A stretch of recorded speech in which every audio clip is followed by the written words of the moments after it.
Welcome. You know, it's interesting. The moment that real capital is put at risk in trading, everything changes. Before then, that risk is not real. It's not a threat, okay? But the moment that paper money's gone, paper profits are gone, and you're really risking capital, the entire brain is activated, okay? You really truly have diametrically opposed forces colliding with one another at this moment.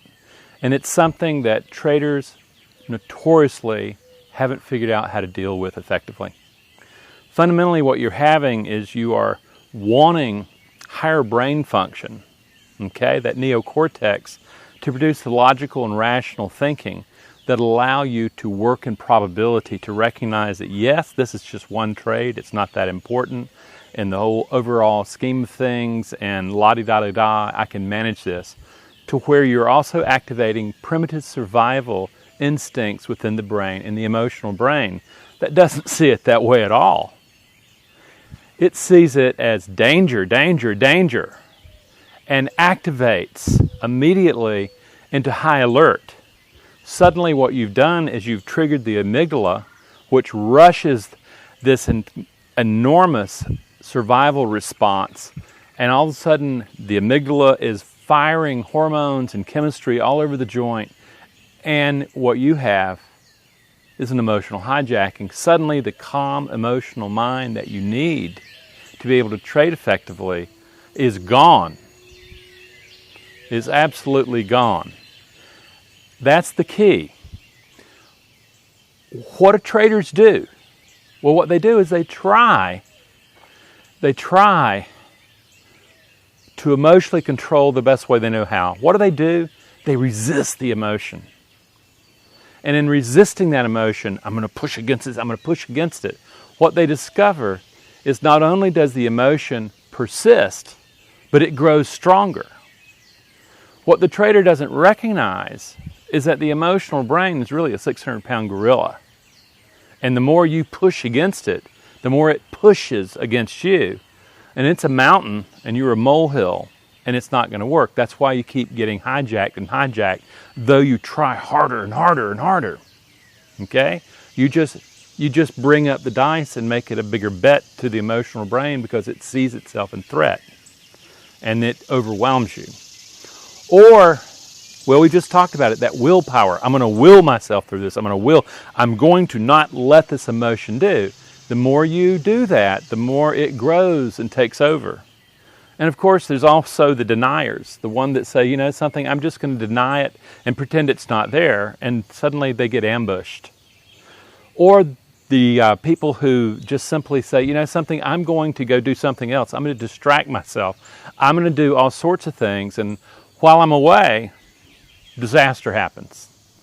That's the way it happens, and most of the people in trading use something called exposure methodology to be able to adapt themselves to this new environment. And that exposure is really about just continually exposing yourself again and again and again to the circumstances in the hope that the brain's going to adapt to the new circumstance. You know, we long ago in psychology discovered exposure by itself doesn't work. All you're doing is you're traumatizing the brain again and again, and it becomes hypervigilant. So suddenly in that exposure, you're just simply triggering the fight-flight thing all over again, faster and faster. And a lot of it is just simply that we don't really understand what an emotion is. We don't understand the way it functions.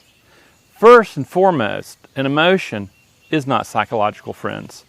It is biological, and that biology takes over mind, takes over psychology.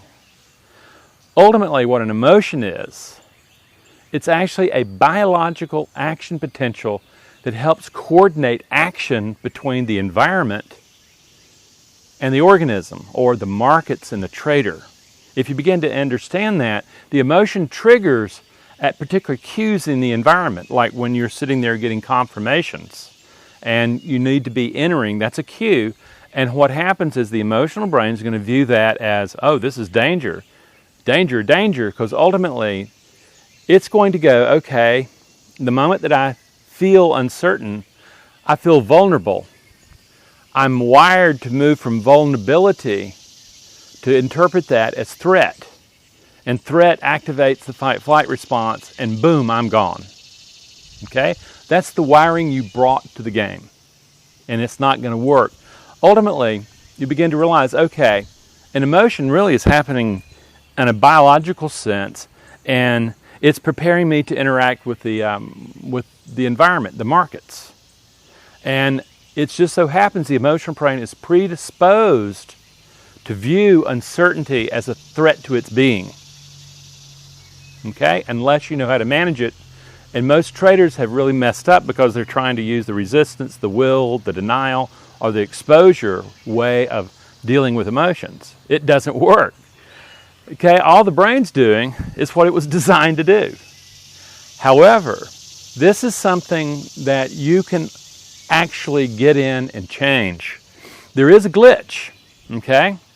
Because ultimately what happens is information comes into the hippocampus, and based on memory, that hippocampus makes the decision about whether or not it needs to be dealt with right then, and sends everything, I tell you, right there into the amygdala for the fear response, okay?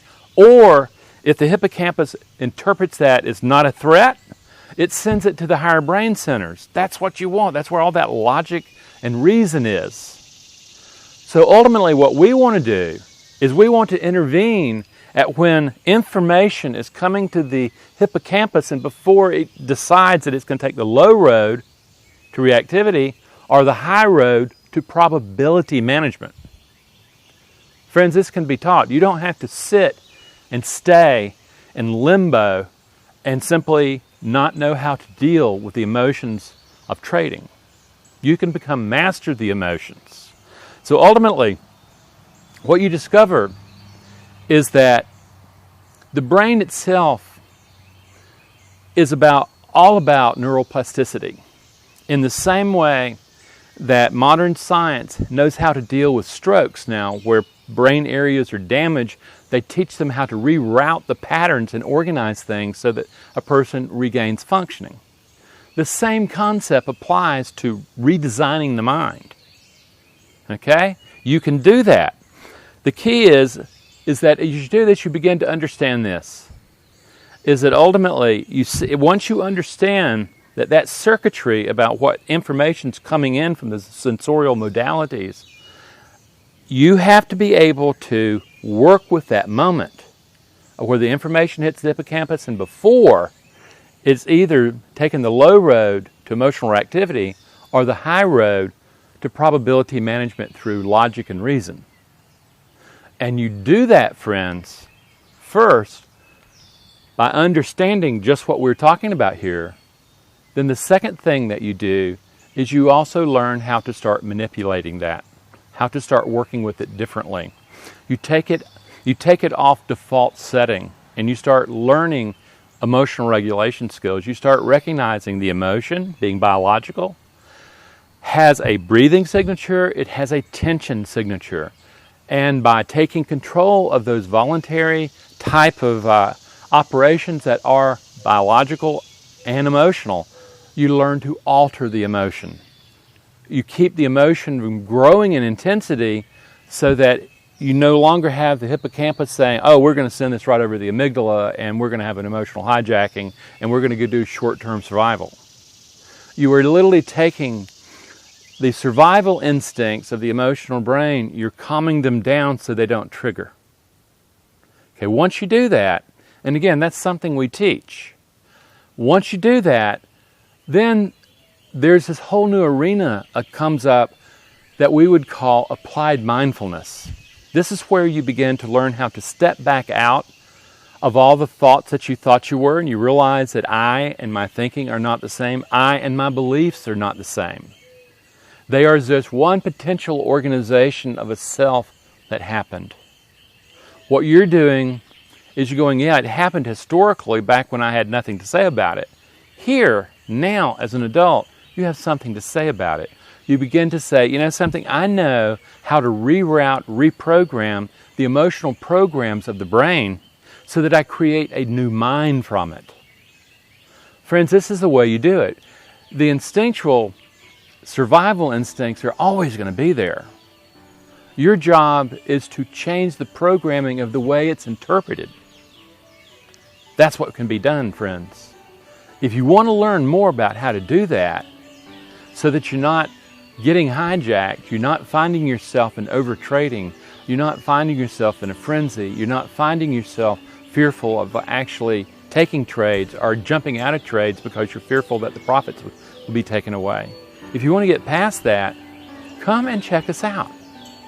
We have both a group course that teaches the fundamental skills that allow you to go beyond this programming that you inherited from history and to build a programming you need for probability management, trading. We also have an individual course where fundamentally you work one-on-one with me. That's powerful. If you're not ready for that, get the free ebook. Come to the website, check it out, lots of articles.